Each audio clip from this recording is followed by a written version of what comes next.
Welcome to Horrified Stories, where fear comes to life. Don't forget to like, share, and subscribe for more spine-chilling tales. The Elmwood Grand Theater was an architectural marvel of its time. Built in 1928, it stood as a symbol of cultural sophistication in the small town of Pine Hollow, with its intricately carved wooden balconies, velvet-draped walls, and a grand chandelier that rivaled those of Europe's finest theaters. It was a place where dreams took form on stage, but beneath its glamour lay whispers of a grim past the town folk rarely spoke about. For decades, the theater had been abandoned, its once vibrant performances replaced by the eerie silence of decay, when the young and ambitious filmmaker Emma Callahan decided to produce a documentary on the forgotten theaters of America. The Elmwood Grand became her primary focus. She wanted to capture its faded beauty and uncover its untold stories, but Emma soon realized that the Elmwood had more to offer than she had bargained for. Emma arrived in Pine Hollow late one autumn afternoon, her car loaded with cameras, tripods, and notebooks. That air was crisp, and the town was drenched in hues of orange and gold. She had always loved small towns. They held secrets in their quiet streets, their forgotten alleyways. The Elmwood Grand Saturday at the edge of town, its towering facade partially obscured by the overgrown trees that had claimed the once bustling square. The theater's doors were chained shut, and its marquee, once adorned with glittering lights, now displayed faded letters that spelled out, "Main soon." Emma parked her car and stepped out, feeling the chill of the wind as it brushed against her jacket. "Excuse me, miss," a voice called out from behind. She turned to see an elderly man with a cane hobbling toward her. His face was etched with deep lines, his eyes sharp and wary. "You're not planning to go in there, are you?" he asked, his tone a mix of concern and warning. Emma smiled politely. "I'm a filmmaker. I'm doing a piece on historic theaters. Is there something I should know?" The man hesitated, his fingers tightening around the head of his cane. "They say it's cursed. Folks who go in there don't come out the same. If they come out at all." Emma tilted her head, intrigued. "Hurst, what happened?" "Accidents," he replied, his voice dropping to a near whisper. "Disappearing actors, strange noises, and the fire." His eyes seemed to cloud over as he mentioned the fire. "That place has been nothing but trouble since the day it opened." Emma thanked him and watched as he shuffled away, muttering to himself. Her curiosity now thoroughly piqued, she set her sights on the theater. Using a set of bolt cutters she had packed for just such an occasion, Emma managed to remove the chain and padlock from the doors. The heavy oak doors groaned as they swung open, revealing the cavernous interior of the Elmwood Grand. The lobby was frowning in time, its once polished floors covered in dust and debris. Faded posters of long-forgotten productions clung to the walls, their colors muted and peeling. A peculiar smell lingered in the air, a mix of mildew and something metallic. Emma unpacked her gear and began filming, narrating as she walked through the desolate space. "This is the Elmwood Grand Theater, a masterpiece of early 20th century design. Once a hub of culture, it now stands as a relic of the past, shrouded in mystery and whispers of the paranormal." As she moved toward the main auditorium, the sense of unease grew stronger. The stage, once the heart of the theater, was draped in a tattered red curtain that swayed ever so slightly despite the still air. Emma's flashlight caught glimpses of the ornate carvings on the balcony railings and the intricate murals on the ceiling, now faded and cracked. But it was the curtain that drew her attention. It seemed to pulsate in the dim light, as though it had a life of its own. Emma approached cautiously, her camera trained on it. She reached out to touch the fabric, but a sudden noise stopped her. A soft whisper echoed through the theater. She frowned, her heart pounding. "Hello," she called out, her voice trembling. There was no response, only silence. She convinced herself it was the wind or perhaps a stray animal. After all, the building had been abandoned for decades. But as she turned back toward the curtain, she noticed something strange, a faint outline of a figure behind it. Emma's rational mind told her it was just a shadow, a trick of the light. But as she stepped closer, the outline seemed to shift, as if moving deeper into the curtain's folds. Gathering her courage, she pulled the curtain aside. There was nothing there, just the cold, empty stage. Emma decided to spend the night documenting her experiences. She set up her equipment in the auditorium, arranging her sleeping bag in the center of the room. As the hours passed, she captured footage of the theater's haunting beauty, its broken chandeliers, the peeling gold leaf on the walls, the abandoned dressing rooms. At around midnight, she heard it again, the whispering. This time, it was unmistakable. It wasn't a wind or an animal. It was human, low and guttural, coming from the stage. She grabbed her camera and flashlight, her pulse racing. As she approached the stage, the whispers grew louder, morphing into what sounded like faint laughter. Her flashlight flickered, and the beam landed on a chair at the center of the stage, a chair that hadn't been there earlier. The chair was old, its wood darkened with age. Draped across its back was a piece of fabric, a torn fragment of the red curtain. As Emma reached out to examine it, the laughter abruptly stopped, replaced by a deafening silence. And then she felt it, a hand, cold and firm, gripping her shoulder. Let's start our today's story. Behind the red curtain, a theater's dark secret. Emma spun around, her flashlight cutting through the darkness. No one was there, but on the dusty floor behind her, a series of footprints led away from the stage, footprints that hadn't been there moments ago. Emma woke to the pale light of dawn, streaming through the broken windows of the Elmwood Grand Theater. Her camera lay on its tripod, still pointed toward the stage, its battery drained despite being fully charged the night before. The events of the previous night lingered in her mind like the remnants of a bad dream. The whispers, a chair, the cold grip on her shoulder. But as she reviewed the footage, she was both relieved and unsettled. The audio had picked up faint murmurs, indistinct words, layered beneath static, and the frame captured subtle movements in the shadows near the stage. But the most unnerving moment was a single frame of the chair, captured just before her flashlight flickered. Standing beside it was a figure cloaked in black, its face obscured. Emma frowned, her stomach knotting. This can't be real, she whispered. She rewound and played the footage again, but the figure was gone. She couldn't decide if the experience had been a trick of exhaustion or if she was uncovering something far darker than she'd anticipated. Determined to find answers, Emma decided to dig deeper into the history of the Elmwood Grand and the strange events that had plagued it over the years. Emma drove to the Pine Hollow Historical Society, housed in a creaky Victorian mansion near the center of town. Inside, shelves of old newspapers, photographs, and handwritten records filled the air with the smell of aged paper. The society's curator, a bespectacled woman named Margaret, greeted her warmly. "You're the one working on the documentary, right?" Margaret asked, gesturing Emma toward a reading table. "Yes," Emma replied. "I want to know more about the Elmwood Grand Theater. There's so much about it that's been lost to time." Margaret's face darkened. "Not all of it has been lost," she said. "People just don't like to talk about it. It's easier to forget." She brought out a thick binder labeled Elmwood Grand, Tragedy and Triumph. Emma began flipping through the pages, which were filled with photographs of smiling performers and glittering audiences. But as she delved deeper, the mood of the record shifted. Margaret pointed to an article from 1930. Headline: "A court rest disappears mid-performance. No trace found." "That was Evelyn Hart," Margaret explained. "She was the star of The Scarlet Queen, a play that was supposed to launch her career. But during the final act, she vanished. Right there on stage, the curtain closed, and when it reopened, she was gone. No one saw her leave, and she was never found." Emma felt a chill creep down her spine. "What happened to the play?"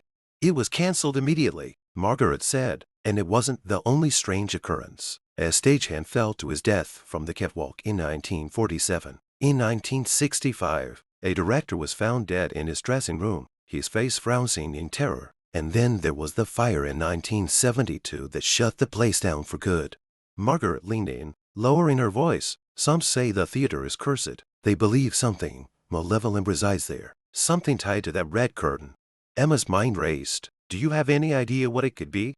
Margaret hesitated, then opened a drawer and pulled out a faded photograph. It showed a group of actors standing on the stage, the red curtain behind them. In the shadows near the curtain's edge, a faint figure could be seen, a man with hollow eyes and a twisted grin. "They call him The Watcher," Margaret said. "Legend has it he was the theater's original owner, a man obsessed with immortality. Some believe he never left."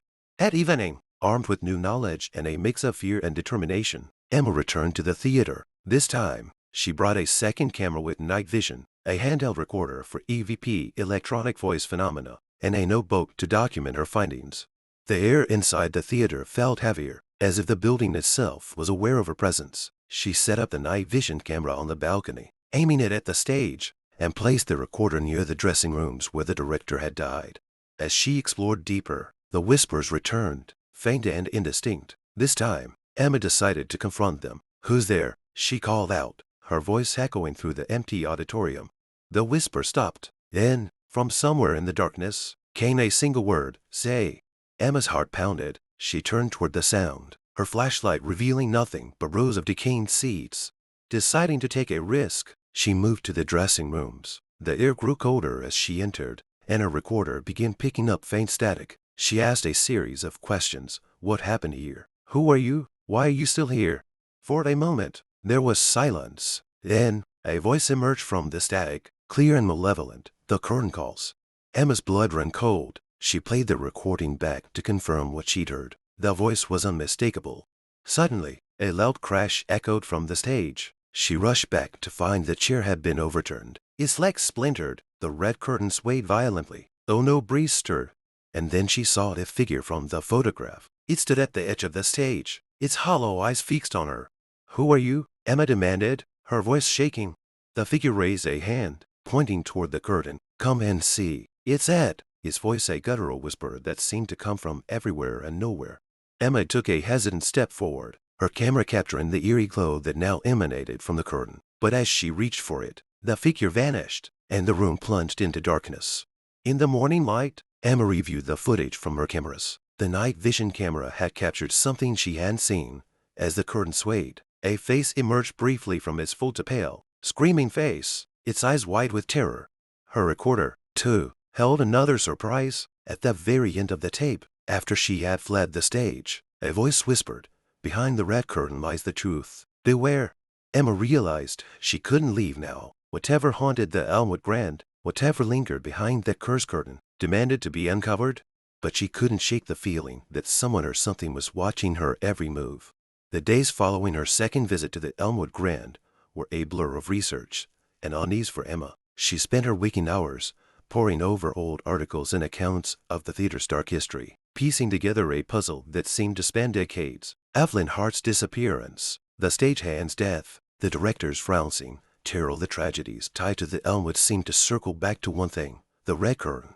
But there were whispers in town, too, beyond the stories in the historical archives. Margaret had contacted Emma the night after their initial meeting, her voice trembling over the phone.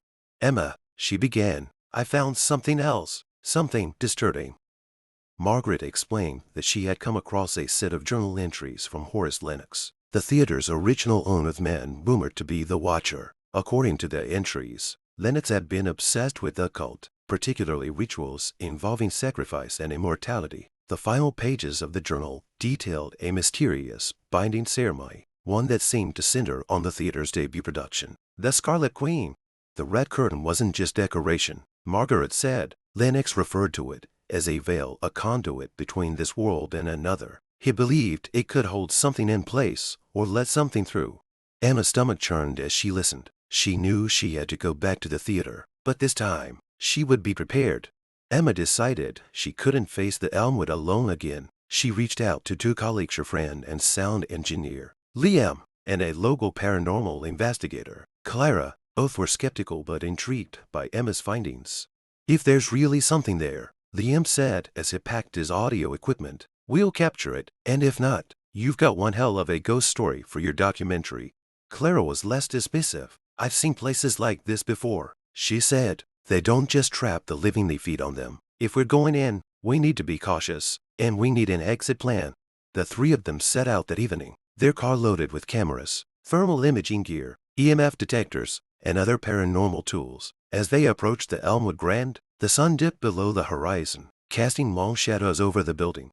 Inside the theater, the air was colder than before, almost suffocating in its stillness. Liam set up audio recorders and microphones around the auditorium, while Claire used her EMF detector to scan for anomalies. Emma focused on the stage, her eyes fixed on the red curtain, which hung as ominously as ever.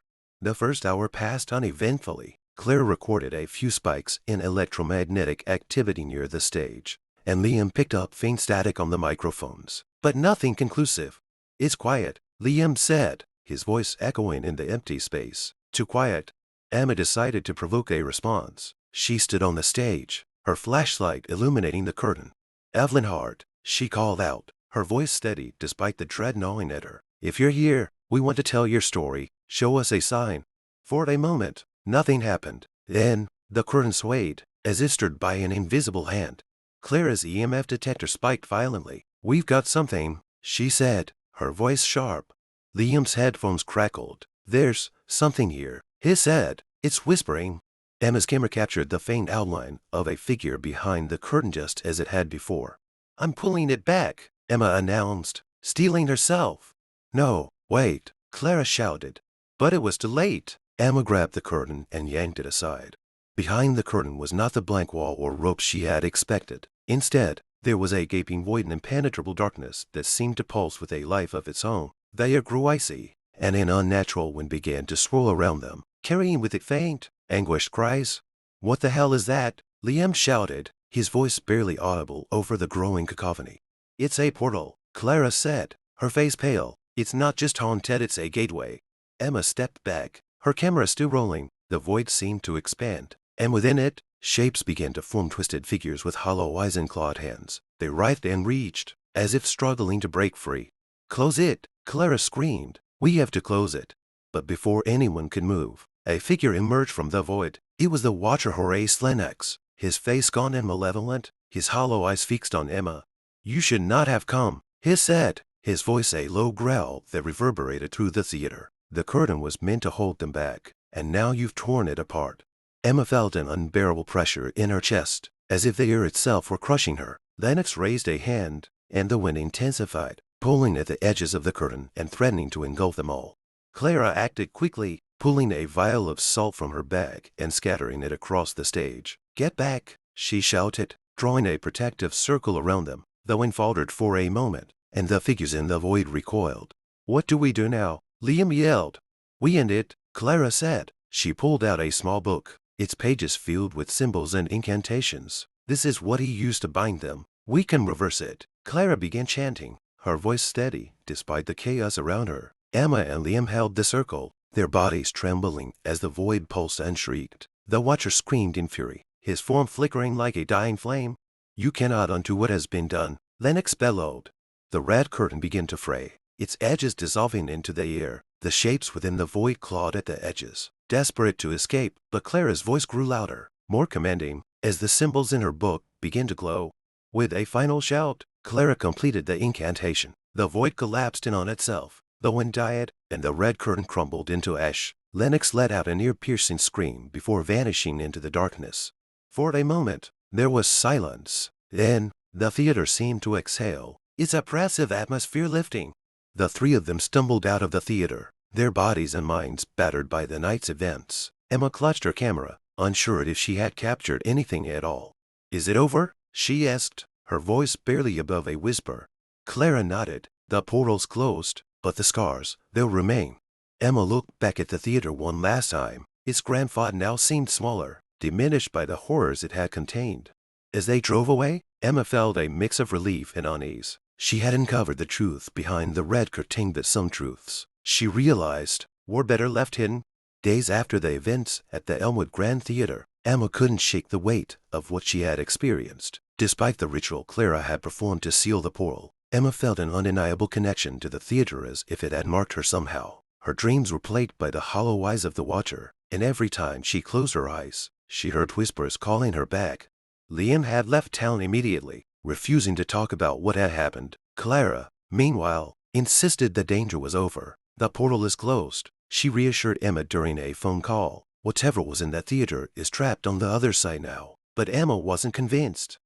The footage she had captured revealed unsettling details they hadn't noticed during the chaos. In the final moments before the portal collapsed, the figures within it didn't seem defeated, they seemed patient, as if waiting for another chance. And then there was the voice she heard just before the curtain disintegrated, a voice that didn't belong to Lennox or any of the apparitions. It was Evelyn Hart's. "You must finish it," she had said, her voice clear and desperate. What did she mean? Emma knew there was only one way to find out.